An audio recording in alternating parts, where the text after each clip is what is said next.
Hello mga kaling, it's me again, your Mest Monling. So for today's video, ito na po yung kabuang video ng mula part 1 hanggang part 2. Immediate ko na po yung naglakad po kami kanina sa kalagitnaan ng tirik ng araw. Sakit sa balat, wala pa akong jacket, naka-shorts lang. Tapos, ayan, dumaan kami sa sa ilog lang kami dumaan kasi nga may kasama 'di ba kaming ay kasama namin yung pinsan kong na sa paa, na operahan sa paa, tapos nilagyan ng titanium. So hindi talaga siya pwedeng umakyat doon sa sa daanan, yung tamang daanan talaga doon sa masukal na gubat na yon. Yung pinapakita ko sa inyo kanina. Kaya yun, pinili namin na sa ilog na lang kami dumaan. Kasi nga mababaw naman yung tubig. Umulan kahapon pero hindi naman tumaas yung tubig. Tumaas siya konti tapos bumaba rin. Ganon. Tapos guys, ayan, hingal-hingal na ako. Tapos pawis na pawis ako. Sabi ko, ano ba yan? May hika pa naman ako. Tapos maglalakad ako. Ayan, pasimple-simple lang. Parang wala lang. Pero yung totoo niyan, pagod na ako. Gutom na ako kasi walang nagbibideo talaga. Pinapahawakan ko yung cellphone ko, walang hawak kasi nga lahat kami na nakatoka doon sa isa naming kasama, yung kapatid niya. Ayan, nasa unahan sa akin, binabantayan yung bawat galaw ng kapatid niya, bawat lakad, kasi nga bawal na hindi bantayan kasi 'di ba, delikado, charot lang. Ayan, puro tubig yung dinadaanan namin. Malayo-layo pa kami niyan sa isang barangay na dadaanan namin. Tapos guys, hindi. Totoo. Yeah, tama. Malayo-layo pa pala. Tapos alam niyo mga kaling, ang bibigat pa ng dala naming bag kasi yung mga gamit namin. Kasi every Friday uuwi kami, dala yung labahan namin, palalabahan namin sa mga kapatid namin kasi pagod na pagod yung mga students. Kasi nga mga good students kami, charot. Hindi naman, joke lang. Kasi nga, pagod talaga kami sa school. So, yung mga kapatid namin, sinuggest rin nila, dalhin na lang namin yung yung labahan namin. So, uwi kami Friday, dala yung mga labahan namin. So, punong-puno yung bag namin. Tapos, pagbalik namin ng Sunday, maglalakad na naman. Tapos, dala na naman yung nilabahan, papunta ng Katarman. Talaga 2 hours yung nilalakad namin para makarating kami ng Hiratigan. Kung mabagal pa masyado yung lakad namin, siguro mga 3 hours or 4 hours yung lakad namin para makarating ng Hiratigan. Kasi yung Hiratigan kasi isa siyang sitio siya sa sa Barangay Bayho. Para doon kami nag-aabang ng sasakyan papunta ng Katarman. So, kailangan talaga naming lakbayin yung malayong-malayo kasi nga malayong-malayo yung lugar namin. Pero wag kayo mga kaling. Kasi nga fresh dito sa amin, walang sasakyan. Wala kang iisipin talaga. As in tahimik. Kung gusto nyong mag-relax, pumunta na kayo dito sa amin sa Barangay Pagiti. Grabe.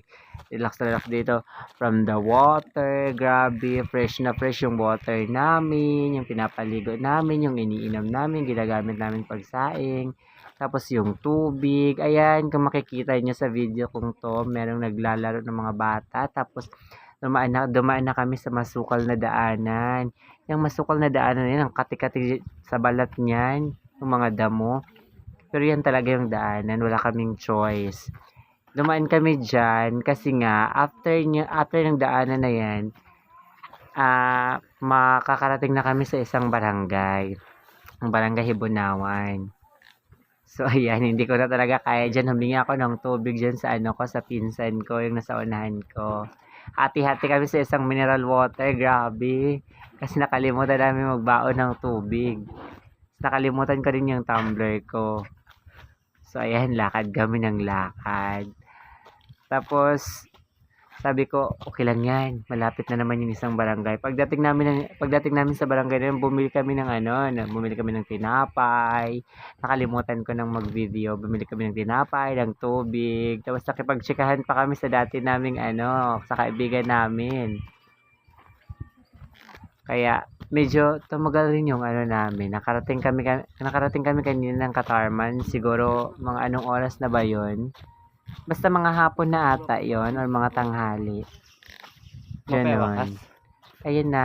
Yan lang mga kaling. Inabangan ko lang doon sa Sa TikTok. susunod na video ko, ipapakita ko naman kung paano rin kami umuwi. Diyan rin kami dadaan. Wala namang babago. Hindi, Siguro yung marat man yan, magbabago lang nawakas. pag ako lang yung hindi namin kasama yung yung pinsan ko na yan na operado. Siguro kasi dadaan ako doon sa gubat.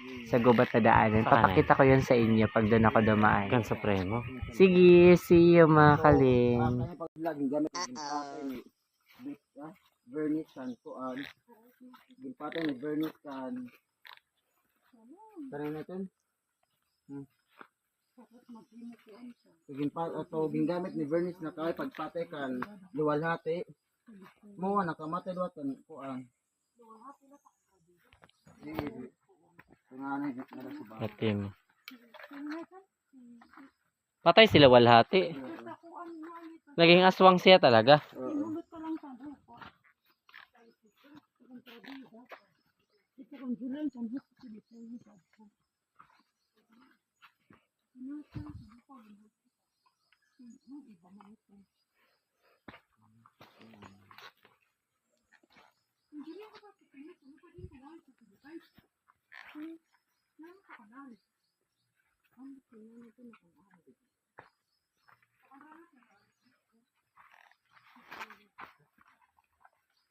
It can travel the world.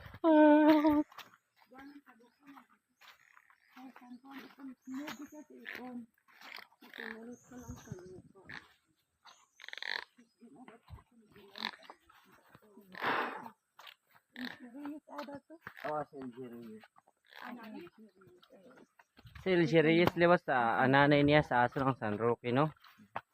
Sikat dati si LG. Tapos si sinatan ko lalaki. Si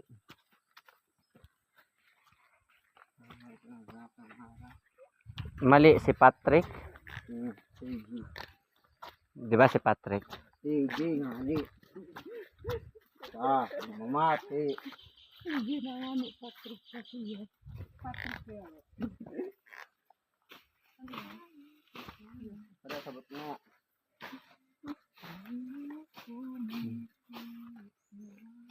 Ito na kami siyang aga sa gilid.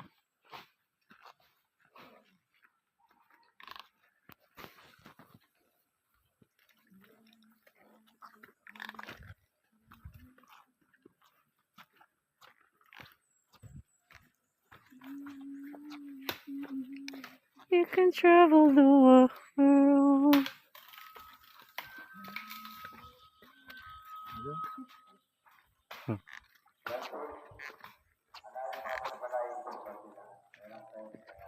Ang kasal ko po, kasal ko airplane yan.